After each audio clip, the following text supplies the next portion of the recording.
ये देखिए, इंग्लिश का सबसे खतरनाक पार्ट आ गया है, एकदम डेंजरस। वो क्या है? Parts of speech. आपके मन में भी डर आया? इसका नाम ही ऐसा है कि इसका नाम सुन के ही डर आ जाता है। और अगर आप इस वीडियो को आधा मिनट भी देखते हैं आगे, तो आपका आधा डर खत्म हो जाएगा। नमस्कार दोस्तों, मैं हूं विजय सर और आज आपकी विजय होगी पार्ट्स ऑफ स्पीच पर। देखिए कैसे मैं बोलता हूं, parts of speech is a cup of T, गर्मा गर्म मलाई मार के। अब वो कैसे? देखिए, चाय बनाना है, क्या क्या चीज़ें लगेगी? पानी, टी लीव्स चाय पत्ती, शुगर शक्कर, मिल्क, जिंजर अदरक, लेमन और भी फ्लेवर जो आते हैं वो, हर्ब्स जड़ी बूटी वाले काढ़ा वाला चाय भी बनाते हैं। और ये है आपका इलायची, कार्डमम।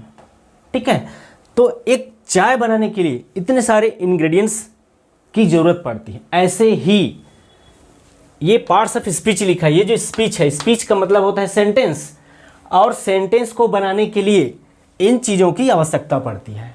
तो देखिए क्या क्या है। नाउन है, प्रोनाउन है, एडजेक्टिव है, वर्ब है, एडवर्ब है, प्रीपोजिशन है, कंजक्शन, इंटरजेक्शन, और ये बाद में कुछ विद्वानों ने इसको जोड़ दिया है। इसको भी पार्ट्स ऑफ स्पीच का एक पार्ट माना गया है। तो ये है क्या? आर्टिकल्स। तो देखिए, जिस प्रकार चाय बनाने के लिए इन सारी चीज़ों की जरूरत पड़ती है, ऐसे ही सेंटेंस बनाने के लिए आप यही याद रखिए, एक सेंटेंस जो होता है उस सेंटेंस को बनाने के लिए इन चीज़ों की आवश्यकता पड़ती है। अब ये कठिन लगता क्यों है भाई? कोई आएगा यहाँ पे आपका 8-9 नाम लिख देगा, ये पार्ट्स ऑफ स्पीच है, इसका ये एग्जाम्पल है, ये उदाहरण है, ये डिफिनेशन है, ऐसा करके आपको 2 दिन में ये पढ़ा के ख़त्म कर देगा। तो कुछ जाएगा माइंड में? बिल्कुल नहीं। अब यहाँ देखिए, कोई बोलता है कि हमको लेमन टी चाहिए। क्या चाहिए? Lemon tea. तो लेमन टी के लिए जो जो चीज़ ज़रूरत है उसी को हम यहाँ से डालेंगे ना, कि सारा का सारा उठा के डाल देंगे ये चाय है करके। चौंक गए? हुआ क्लियर?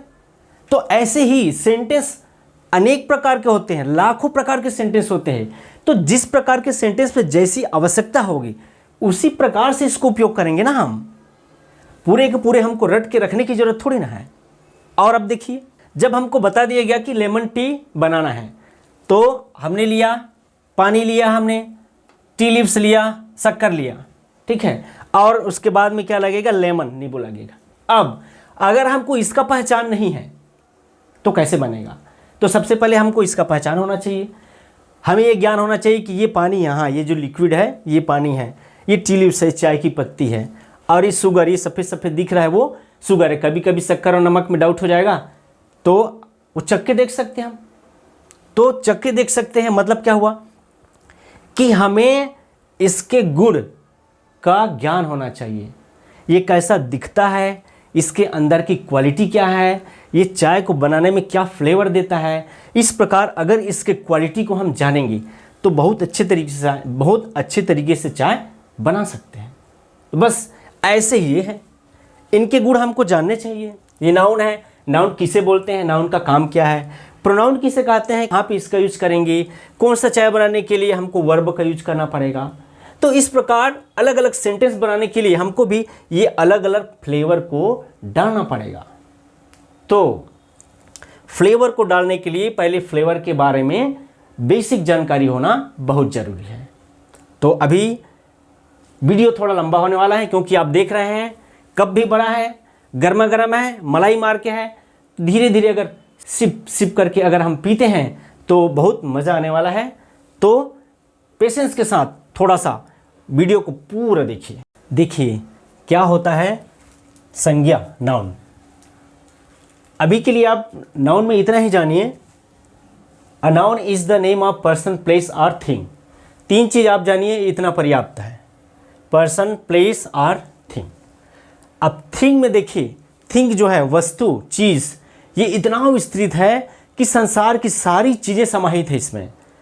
आप हर एक चीज़ जो देख सकते हैं, सूंघ सकते हैं, टच कर सकते हैं, या अगर जो देखने योग्य नहीं है जिसको आप महसूस कर सकते हैं, तो उन सभी चीज़ों का जो नाम है वो है नाउन, संज्ञा।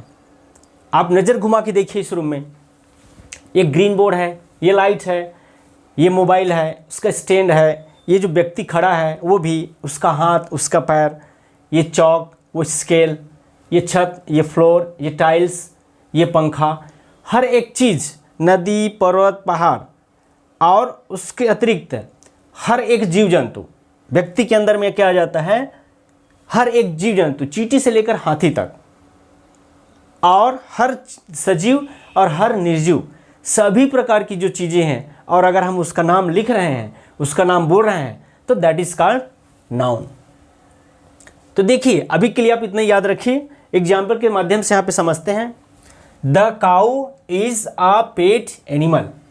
यहाँ पे देखिए द काउ, द तो कुछ नहीं है, काउ ये क्या है, गाय, इज अ पेट एनिमल, ये एनिमल है, जानवर है ना, तो जानवर है तो ये भी क्या है, नाउन है। सेकंड में देखिए, you have a new car. यहाँ पे सामान का नाम कोई चीज ऐसा है, वो क्या चीज है, वो है कार। कार जो है वो किसी वस्तु का नाम है, ठीक है। यहाँ देखिए, रजनीश इज योर फ्रेंड। यहाँ पे रजनीश है किसी व्यक्ति का नाम है, इज योर फ्रेंड, फ्रेंड भी किसी व्यक्ति को बता रहा है, तो फ्रेंड शब्द भी क्या है, नाउन है। अगला देखिए, the sun rises in the east. तो सन क्या है, एक तारा है जो कि ऊपर में है, तो उसका नाम है सन, और ये क्या है, ये दिशा का नाम है। The sun rises in the east, तो इसमें सन और ईस्ट है। तो इस प्रकार से आप नाउन को समझ सकते हैं। आगे विस्तृत नाउन का जब वीडियो बनेगा तो उसमें इसके जितने भी पार्ट्स हैं वो सारी चीज़ें मैं एक एक करके क्लियर कर दूंगा। नेक्स्ट देखते हैं प्रोनाउन, सर्वनाम। सर्वनाम को समझिए, नाउन के बदले में जो शब्द यूज किया जाएगा दैट इज कॉल्ड प्रोनाउन। देखिए कैसे, आशीष इज माय फ्रेंड। अब इसी आशीष के बारे में और बोलना है, तो दोबारा हम ऐसा नहीं बोलेंगे आशीष लिव्स इन दिल्ली, तो हम क्या करते हैं, आशीष के बदले में हम लिख देते हैं ही इसलिए लिखे क्योंकि ये क्या है, पुल्लिंग में है। तो यहां पे आशीष के बदले क्या यूज हुआ, he. Ashish is my friend, he lives in Delhi. तो आशीष जो है वो नाउन है, और इस नाउन के बदले यहां पे क्या लिखा गया, ही, तो वो क्या है, प्रोनाउन है। आगे देखिए, आई have a computer, I have a computer. अब देखिए यहां पे क्या है, कंप्यूटर। कंप्यूटर के बदले में यहां पे आगे देखिए क्या लिखा है, इट इज वेरी कॉस्टली, यह बहुत महंगा है। तो कंप्यूटर के बदले क्या लिख दिया गया, इट इज वेरी कॉस्टली। तीसरा देखते हैं, नवीन, ये भी किसी व्यक्ति का नाम है, नाउन है। इज माई सन, सन बोल रहा है, ये भी नाउन है। ही इज मतलब Naveen is, he is a good player, वो बहुत अच्छा खिलाड़ी है। तो इस प्रकार नाउन के बदले में जो वर्ड यूज हो रहा है वो क्या है, प्रोनाउन है। तो इसी प्रकार से देखिए बहुत सारे प्रोनाउंस होते हैं, जैसे यू हो गया, he, she, it, we, they, my, yours, her, him, his, them. Adjective को समझते हैं, इसको बोलते हैं विशेषण।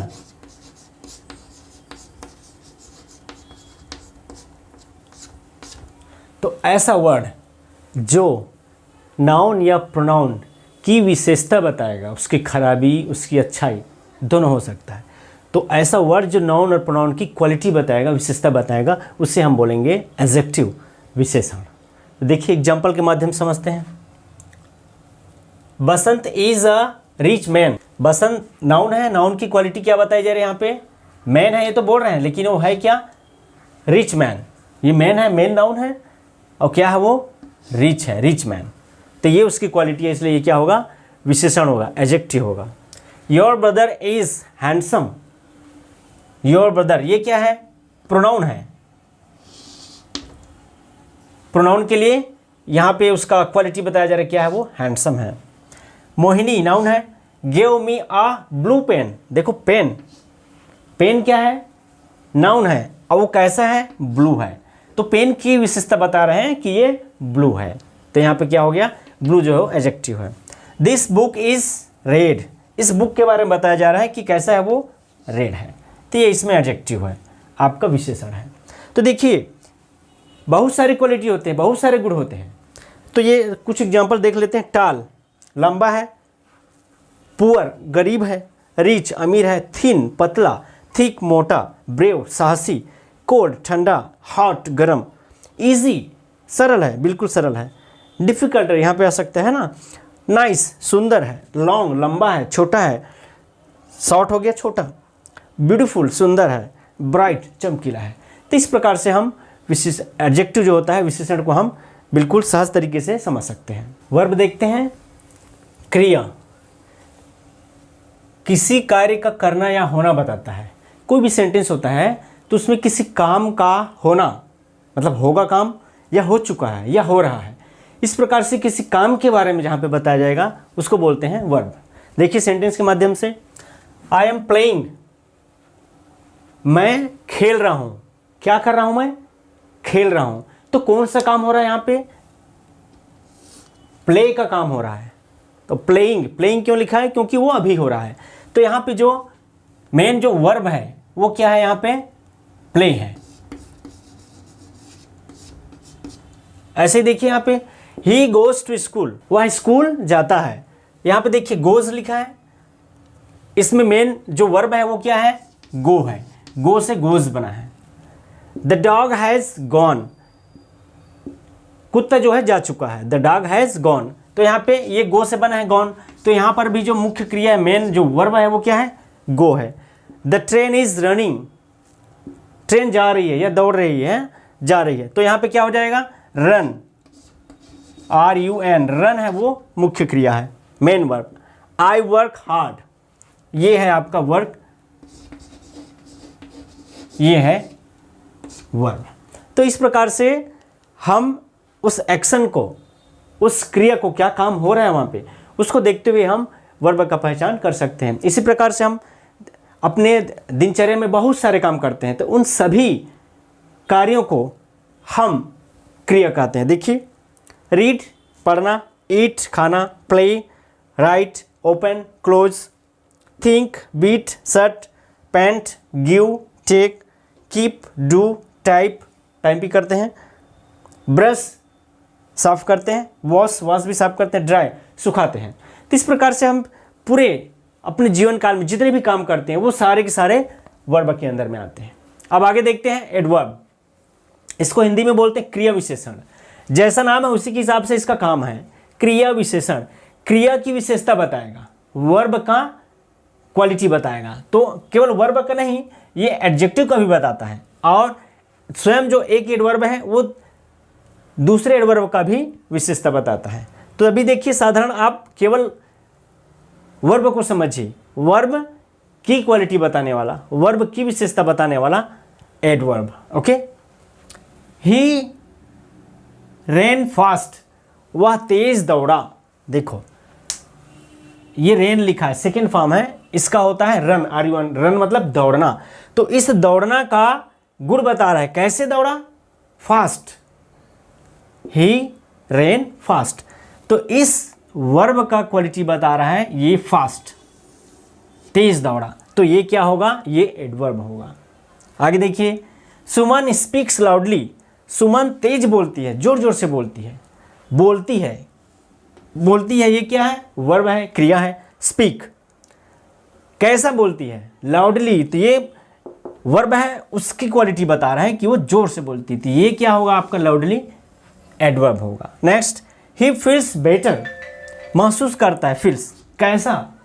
बेटर फील करता है, तो ये होगा आपका एडवर्ब। यू स्पीक इंग्लिश, आप बोलते हैं इंग्लिश, कैसा? फ्लुएंटली, फराटेदार बोलते हैं। तो ये किसकी बात बोल रहे हैं? स्पीक की बात बोल रहे हैं कि कैसे बोलते हैं? फ्लुएंटली। सीता केम क्विकली, सीता आई जल्दी से। केम, ये है कम का सेकेंड फॉर्म, और इसकी विशेषता क्या? कैसे आई वो? क्विकली, जल्दी से आई, तेजी से आई। तो ये क्विकली है वो आपका है एडवर्ब। तो ऐसे देखिए, जितने भी वर्ब हैं उनके क्वालिटी बताने वाले जो वर्ड होंगे, शब्द होंगे, वो सारे के सारे क्या कहलाएंगे? एडवर्ब कहलाएंगे। जैसे देखिए, इजली सरलता से, क्विकली जल्दी से, केयरफुली ध्यानपूर्वक, लाउडली जोर से, ऑफन हमेशा, वेरी बहुत, वेल अच्छा या अच्छे तरीके से, नेवर कभी नहीं, सर्टेनली निश्चित ही, निश्चित रूप से, नाइसली बहुत सुंदर तरीके से। तो इस प्रकार से हम एडवर्ब को समझ सकते हैं। पार्ट्स ऑफ स्पीच का अगला पार्ट है प्रेपोजिशन, संबंध बोधक। ये एक कंफ्यूजिंग वर्ड रहता है जिसको लगभग सब लोग डर जाते हैं, है ना।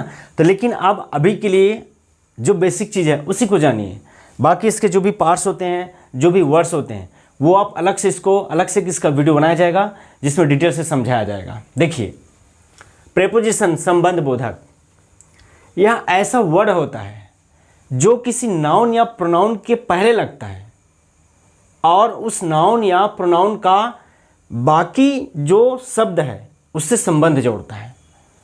देखिए कैसे जोड़ता है। देखिए, there is a cow in the field, there is a cow, क्या है, गाय है, इन द फील्ड। देखिए अभी यहां बोलता है कि नाउन के पहले लगता है, ये देखिए फील्ड है, ये द फील्ड है, उसके पहले क्या लगा है, इन। देयर इज अ काउ, एक गाय है, इन द फील्ड। अब इस फील्ड का संबंध कहां से जोड़ रहा है, वो काउ से जोड़ रहा है कि फील्ड में क्या है, काउ है। तो द फील्ड का जो संबंध है वो ये बाकी जो वाक्य के वर्ड हैं, शब्द हैं, उससे जोड़ रहा है। तो इस प्रकार से इसको हम समझ सकते हैं। सेकंड देखिए, the book is under the table, ये देखिए टेबल, दिस इज नाउन, और ये क्या है, अंडर, मतलब नीचे। द बुक इज, बुक है कहाँ है, नीचे, किसके नीचे, द टेबल, टेबल के नीचे बुक है। तो टेबल का संबंध बुक से जोड़ रहा है यहाँ पे।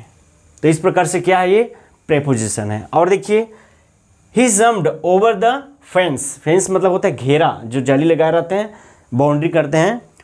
तो जम्प्ड कूद गया, कूदा, ओवर द फेंस, फेंस के ऊपर। तो ये फेंस ये नाउन है और इसके ऊपर कूदा, तो कूदा कहाँ, फेंस के ऊपर से कूदा या ऊपर कूदा। तो ये दोनों का संबंध जोड़ रहा है। They met at the park, वे मिले, कहाँ मिले, एट द पार्क, ये पार्क है, ये क्या है, नाउन है। एट ये प्रीपोजिशन है जो दोनों को जोड़ रहा है। आपने एक पिक्चर देखा होगा, जब वी मेट, वही वाला मेट है ये, जब हम मिले, उसका एक्चुअल में क्या है, व्हेन वी मेट, उसको मिक्स करके, हिंदी में मिक्स करके जब वी मेट बना दिया गया है। तो दे मेट, वे मिले एट द पार्क, कहाँ मिले, पार्क में। तो ये जो एट है ये दोनों को, दोनों हिस्सों को जोड़ रहा है। तो इस प्रकार से देखिए, ये कुछ गिने चुने जो मोस्ट इंपॉर्टेंट है वो यहाँ पे लिखा गया है, बाकी इनकी संख्या सैकड़ों में है। तो आप जैसे जैसे आगे बढ़ते जाएंगे उसको आप समझते जाएंगे। देखिए क्या क्या है, इन में के अर्थ में होता है ऑन, पर, जैसे ऑन द टेबल बोलते हैं, ऑन द रोड, इस प्रकार से होता है। अंडर नीचे, अबोव ऊपर, बिलो नीचे, बिसाइड पीछे, बिटवीन बीच में, जैसे दो लोग हैं तो दो के बीच में, अक्रॉस आर पार, ये है आपका अराउंड चारों ओर, थ्रू से के सेंस में इसका यूज किया जाता है, कहीं से होके गुजरते हैं तो सेंस थ्रू का आता है इसमें। एट, एट का भी पर के रूप में आता है, अब मे के रूप में भी आता है। अप ऊपर, बाय, बाय के लिए होता है तक, तक का होता है, और कई सेंस आते हैं इसके, ऑफ का, ये है अबाउट के बारे में। तो इस प्रकार से ये जो प्रेपोजिशन है वो यहाँ पे कार्य करता है। अगला पार्ट है, पार्ट्स ऑफ स्पीच का अगला पार्ट है कंजंक्शंस, इसको बोलते हैं संयोजक। संयोजक का मतलब ही होता है संयोग करने वाला। तो यहाँ पे देखिए क्या क्या चीज़ को संयोग कर रहा है, शब्दों को या वाक्यों को जोड़ता है। ये वाक्य में दो शब्द है तो उन दो शब्दों को जोड़ता है, एवं अलग अलग दो वाक्यों को भी जोड़ता है ये। तो इस प्रकार से देखिए एग्जाम्पल के माध्यम से, Ram and Mohan are good friends. यहाँ पे देखिए इस शब्द को देखिए, राम एंड मोहन, देखो एंड बोलने से क्या हो रहा है, ये और ये दोनों को जोड़ दिया, इसको और इसको जोड़ दिया इसने। यहाँ पे वर्ड टू वर्ड जुड़ा है, दो वर्ड को जोड़ दिया। तो Ram and Mohan are good friends, and क्या है यहाँ पे, conjunctions. Milan ran fast but he missed the train. देखिए एक सेंटेंस क्या है, मिलन रेन फास्ट, मिलन तेज दौड़ा बट लेकिन, ही मिस्ड द ट्रेन, लेकिन वो ट्रेन को मिस कर गया, मतलब ट्रेन छूट गई। तो यहाँ पे देखिए ये जो वर्ड है बट, ये इस सेंटेंस को और सेकंड सेंटेंस, फर्स्ट और सेकंड दोनों सेंटेंस को जोड़ रहा है। तो इस प्रकार से बट जो है वो क्या है, कंजंक्शन है। नंबर 3, सी मस्ट वीप, उसे रोना चाहिए, और सी विल डाई, या फिर उसको, या तो वो मर जाएगी, या तो उसको रोना चाहिए या मर जाएगी। देखिए ये जो और का मतलब होता है या, हिंदी में या होता है। तो ये दोनों सेंटेंस का संबंध बता रही, दोनों सेंटेंस को जोड़ रही है। ही स्टेड इंडोर, वह अंदर ही ठहरा रहा, अंदर ही रुका, because it was raining. It was raining क्या है, पानी गिर रहा था, तो it was raining second sentence है। ही स्टेड इंडोर, वह अंदर ठहरा, दो अलग अलग सेंटेंस हुआ, यहां तक एक हुआ और यहां तक यहां। अभी बिकॉज, ये दोनों सेंटेंस को जोड़ रहा है। बिकॉज मतलब क्योंकि, वह अंदर रुका, अंदर ठहरा, क्योंकि इट वॉज रेनिंग, पानी गिर रहा था। तो इस प्रकार से जो बिकॉज है, इसको बिकॉज बोलते हैं कई लोग, तो बिकॉज नहीं है, because it was raining. Okay, अब ऐसे देखिए कुछ एग्जाम्पल्स हैं इसके। वैसे ये भी संख्या में बहुत सारे होते हैं, कुछ गिने चुने हैं, बाकी आप जैसे जैसे पढ़ते जाएंगे तो आपको सारे मिलते जाएंगे। And, but, or, both, nor, yet, after, before, as if, although, as long as soon as, so that, then, until, till, unless, और भी बहुत सारे हैं। तो इस प्रकार से हम कंजंक्शन को समझ सकते हैं। पार्ट्स ऑफ स्पीच में अगला पार्ट है हमारा इंटरजेक्शन, हिंदी में इसको बोलते हैं विस्मयादि बोधक। तो भाषा के कुछ विद्वान इसको पार्ट्स ऑफ स्पीच में लेते हैं और नहीं भी लेते हैं। और पहले आर्टिकल को पार्ट्स ऑफ स्पीच नहीं माना जाता था, लेकिन अभी वर्तमान में आर्टिकल्स को भी पार्ट्स ऑफ स्पीच माना जाता है। तो इस प्रकार से शुरू में पार्ट्स ऑफ स्पीच की संख्या 8 थी और अभी वर्तमान में 9 है, और कुछ लोग इसको छोड़ देते हैं तो 8 हो जाता है। तो इस प्रकार इसको माने या ना माने ये कोई दिक्कत नहीं है, लेकिन हमको इनको समझना है कि एक्चुअल में ये है क्या चीज़। देखिए इंटरजेक्शन, विस्मयादि बोधक, जैसा नाम है वैसे ही इसकी खासियत यह है कि इसमें एक एक्सक्लामेटरी का साइन लगता है, जो कि दुख को, आश्चर्य को, या कोई सडन इमोशन होता है उसको व्यक्त करता है। जैसे देखिए इसका परिभाषा देखिए, स्ट्रांग इमोशन, जो हृदय में उठने वाली आकस्मिक जो भावना होती है, चाहे दुख का हो या सुख का हो, तो स्ट्रांग इमोशन बोलते हैं उसी को, या सडन फीलिंग बोलते हैं। तो इसमें क्या क्या हो सकते हैं, देखो सरप्राइज हो सकता है, आश्चर्यचकित हो सकते हैं, जॉय खुशी हो सकता है, कोई गुड न्यूज़ मिलता है तो हम खुश हो जाते हैं, तो वो भी हो सकता है। फ्रस्ट्रेशन, तनाव, मन में तनाव हो जाता है काम को लेकर या किसी मैटर को लेकर, किसी परेशानी को लेकर, तो उस तनाव को भी इसी से व्यक्त करते हैं। और पेन, जो पेन होता है, दर्द होता है, कुछ दुख होता है मन में, उसको भी इसी से व्यक्त करते हैं। तो क्या हो गया इसका, हृदय में उठने वाली आकस्मिक भावना को प्रकट करता है ये कौन, इंटरजेक्शन। देखिए सेंटेंस देखिए, alas he lost his son, ओहो उसका बेटा ख़त्म हो गया या उसका बेटा चला गया, तो उसी को क्या बोलते हैं, ही लॉस्ट हिज सन, उसने अपना बेटा खो दिया। तो ये देखिए उसके मन में जो दुख की भावना है उसको व्यक्त कर रहा है। Hurray our team has won, जब हमारी टीम जीत जाती है, जैसे आप मैच देखते रहते हैं, क्रिकेट मैच देखते रहते हैं, तो इंडियन टीम जब जीत जाती है तो लोग कैसे उचक जाते हैं खुशी से, हुर्रे करके चिल्लाते हैं। हुर्रे एक शब्द है जो जोश में खुशी से चिल्लाया जाता है, तो ये है hurray, our team has won. Hurray बोलते हैं इसको, जोश से चिल्लाने का एक साउंड है। ये है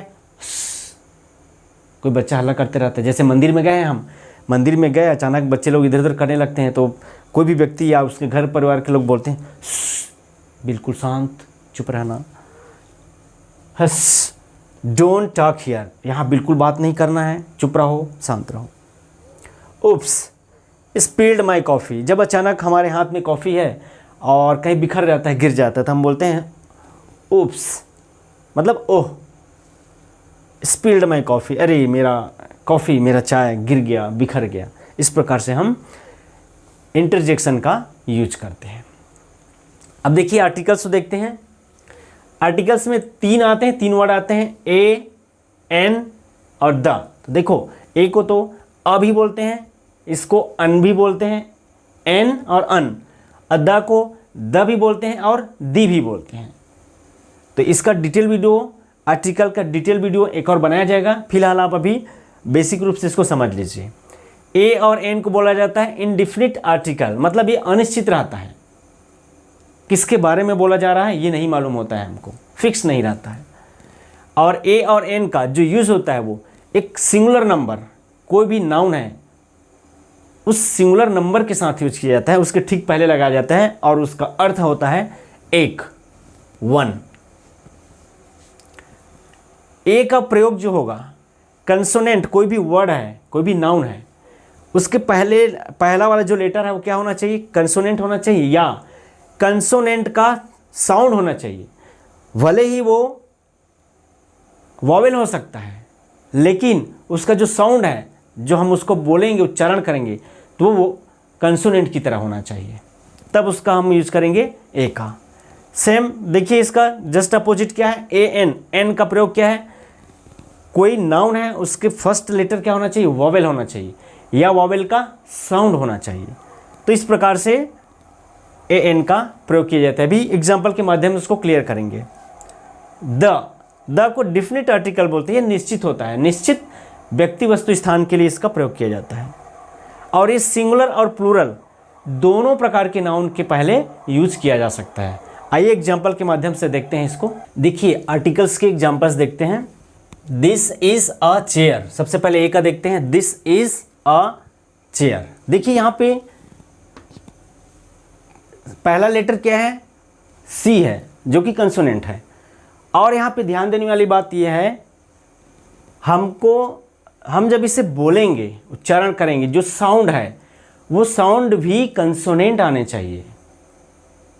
तो स्पेशल चीज़ ये है कि यहाँ पर हिंदी के जो कंसोनेंट आते हैं, हिंदी में देखिए आ ए ऐ ओ औ अम आहा, ये क्या है, आपके स्वर हैं, वोवेल है।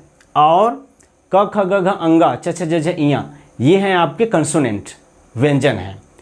तो लेटर कुछ भी आए, हमको जो साउंड निकल रहा है उस साउंड के आधार पर करना है। अगर साउंड हमारा वॉवेल का आ रहा है, स्वर का आ रहा है, तो ए एन लगेगा, एन लगेगा।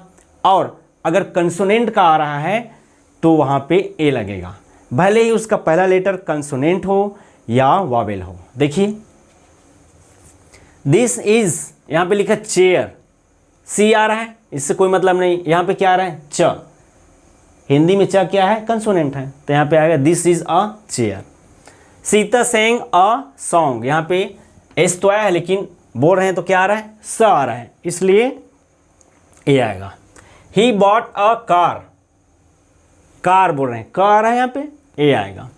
आई हैव 1 रुपी नोट, देखिए यहाँ पे आ रहा है क्या, वॉवेल आ रहा है, लेकिन बोलते कैसे इसको, 1। और आपको मालूम है कि वह, वजन के वह जो है, हिंदी में क्या है, कंसोनेंट है। तो हिंदी की कंसोनेंट और हिंदी के वॉवेल के आधार पर इसका निर्धारण होता है। तो यहाँ पे क्या आ गया, I have a 1 rupee note. Meena visited a university in Raipur, देखिए यूनिवर्सिटी कैसे बोलते हैं हम, यू, यज्ञ के यह है, तो यूनिवर्सिटी के आधार पर यह बोल रहे हैं, तो यहाँ पे क्या आएगा, ए आएगा, भले ही यहाँ पे यू इंग्लिश में वॉवेल है। एन का प्रयोग देखिए, दिस इज एलिफेंट, एलिफेंट बोलते हैं तो क्या आ रहा है, ए आ रहा है, ई आया है ना, इंग्लिश के अनुसार ये वॉवेल है, लेकिन बोल रहे हैं तो भी क्या आ रहा है, ए आ रहा है। तो हिंदी के अनुसार, हिंदी के साउंड के अनुसार भी क्या है, ये वॉवेल है, इसलिए an. This is an elephant. You have to wait for, आपको इंतजार करना है, आवर, देखो इसको बोलते कैसे हैं, आवर, भले ही यहाँ पे एच है लेकिन बोलते कैसे हैं, आवर, घंटा। तो आवर बोल रहे हैं तो आ क्या है हिंदी में, वॉवेल है, इसलिए an, you have to wait for an hour. Mister Pritam is MLA, MLA कैसे पढ़ते हैं हम लोग, एम, सबसे शुरू क्या लिखते हैं, एम, एम बोलते हैं, शुरू में क्या है, ए, और आपको मालूम है हिंदी में वॉवेल है ए, इसलिए प्रीतम इज एन MLA। ऐसे ही रोहित इज एन ऑनेस्ट, इसको ऑनेस्ट बोलते हैं, ऑनेस्ट पर्सन।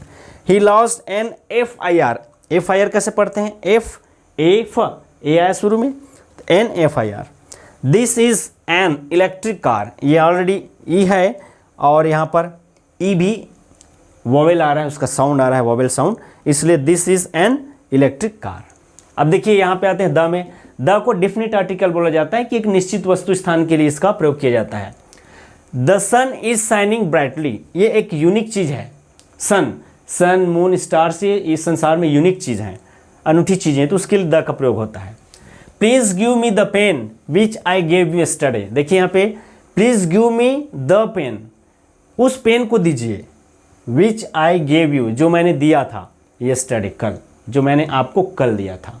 अगर सिंपली बोलना है कि पेन दो तो please give me a pen आ सकता है, लेकिन नहीं, वही पेन चाहिए जो कल दिया था। आई एम द बेस्ट, ये होता है बेस्ट कहाँ से आया, गुड, बेटर, बेस्ट। गुड जो है एक एडजेक्टिव है, नाउन या प्रोनाउन की विशेषता बताता है। तो आई एम द बेस्ट जब बोला जाता है कि मैं सबसे अच्छा हूँ तो सुपरलेटिव डिग्री आता है, तो सुपरलेटिव डिग्री में कोई भी एडजेक्टिव लिखा जाएगा तो उसके पहले द का प्रयोग किया जाएगा। अब इसी प्रकार बहुत सारी चीज़ों के लिए द का प्रयोग किया जाता है, तो कुछ बेसिक चीज़ हैं जो आप अभी के लिए आपके नॉलेज में आना चाहिए। देखिए क्या क्या है, पर्वत श्रेणियाँ, पर्वत की सीरीज होती हैं माउंटेन्स की। द हिमालयास, इसमें बहुत सारे पर्वत होते हैं। द विंध्यास, ऐसे ही नदियों के जो नाम है उसका भी होता है, द गंगा, द ब्रह्मपुत्र। समुद्र, सी, समुद्र के नाम, the Red Sea, the Arabian Sea. द्वीप समूह होता है, द अंडमान निकोबार, आप मालूम है अंडमान निकोबार हमारे देश का है, तो the Andaman, the West Indies, ऐसे ही है। पुस्तक, प्रसिद्ध धार्मिक पुस्तकें होती हैं और भी फेमस पुस्तकें होती हैं, the Ramayan, the Quran, the Bible, the Guru Granth Sahib, इस प्रकार से आएगा। अनूठी चीज़ें जो यहाँ पे बताया गया, सन, मून, स्टार। ऐतिहासिक जगह, जो इतिहास से संबंधित है, प्राचीन समय से संबंधित बहुत सारे बिल्डिंग्स होते हैं, किले होते हैं, उसका नाम, the Taj, the red fort. इस प्रकार से आप डेफिनेट आर्टिकल द का यूज समझ सकते हैं। शुरू में ही मैंने बोला था कि अगर आप आराम से धीरे धीरे समझते हैं तो बिल्कुल समझ में आएगा, और आई होप आपको बहुत अच्छी तरीके से समझ में आ गया है। वीडियो भले ही लंबा था लेकिन इसको पार्ट्स ऑफ स्पीच को समझना बहुत ज़रूरी था, क्योंकि अगर आप किसी सेंटेंस के पार्ट को ही नहीं जानेंगे तो उसको क्या बनाएंगे आप, उस सेंटेंस को बनाएंगे ही कैसे, जब उसके पार्ट को नहीं जान रहे हैं तो बनाएंगे कैसे। तो आई होप आपको बहुत अच्छे से समझ में आ गया है। और अगर आप चैनल में नए हैं तो चैनल को सब्सक्राइब करें और हमारे वीडियो को लाइक करें और दूसरों को भी शेयर करें। Thank you.